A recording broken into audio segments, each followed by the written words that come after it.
Baik, Assalamualaikum warahmatullahi wabarakatuh. Perkenalkan, nama saya Nur Muhammad Alidin dari kelas 1A dengan NIM 44452501117. Di sini saya akan mempresentasikan dan menjelaskan penggunaan bahasa baku dalam kehidupan sehari-hari.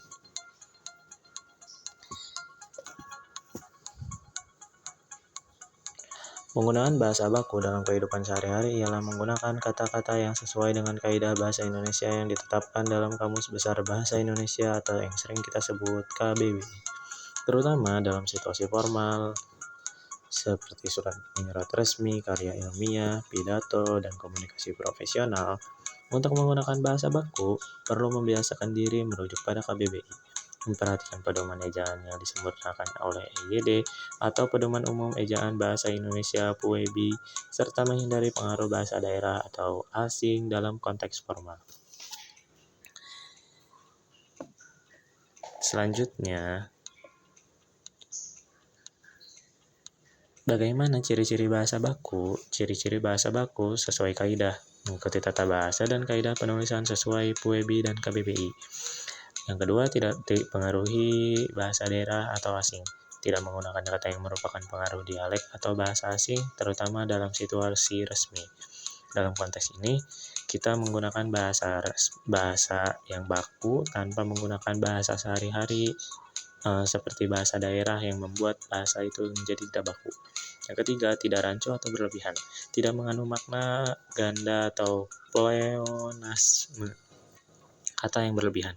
Yang terakhir, digunakan sesuai konteks. Dipilih dan digunakan sesuai dengan situasi formal yang membutuhkan kejelasan dan kewibawaan.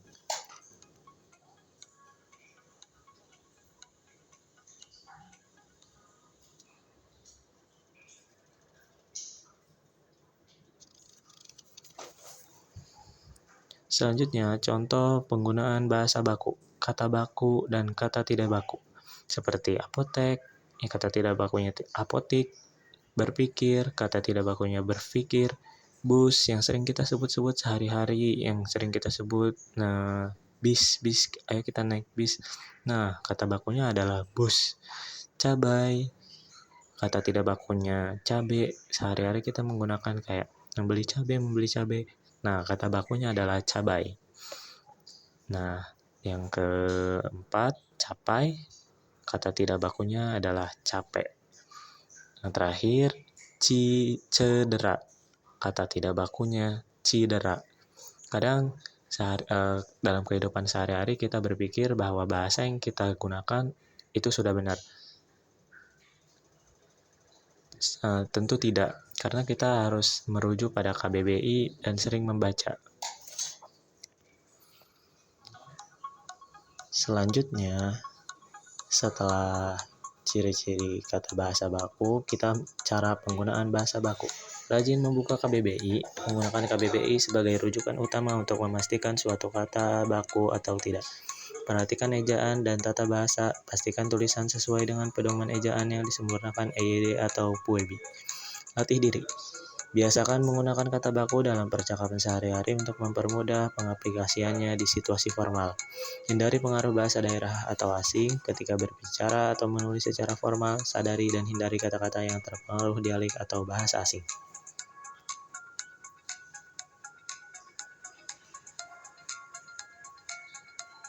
Tujuan bahasa baku adalah untuk mempersatukan, memberikan kekasan, memperoleh kewibawaan, dan menjadi kerangka acuan dalam penggunaan bahasa.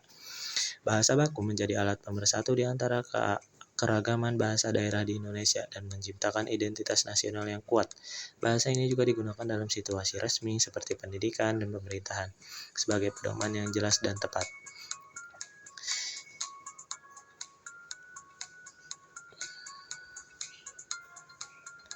Saran untuk penggunaan bahasa baku dalam kehidupan sehari-hari terapkan dalam situasi formal seperti surat resmi, laporan, presentasi, dan pidato, serta saat berkomunikasi dengan orang yang dihormati atau dalam forum resmi.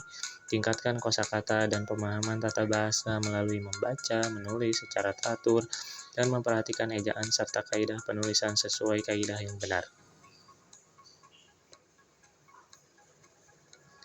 Kesimpulannya, penggunaan bahasa baku dalam kehidupan sehari-hari penting untuk komunikasi yang jelas, profesional, dan efektif, terutama dalam konteks formal seperti pendidikan, bisnis, dan pemerintahan. Bahasa baku juga berfungsi sebagai pemersatu bangsa, memperkuat identitas nasional, serta menjadi acuan standar penggunaan bahasa yang benar, yang pada akhirnya membangun kewibawaan penuturnya. Terima kasih. Wassalamualaikum warahmatullahi wabarakatuh.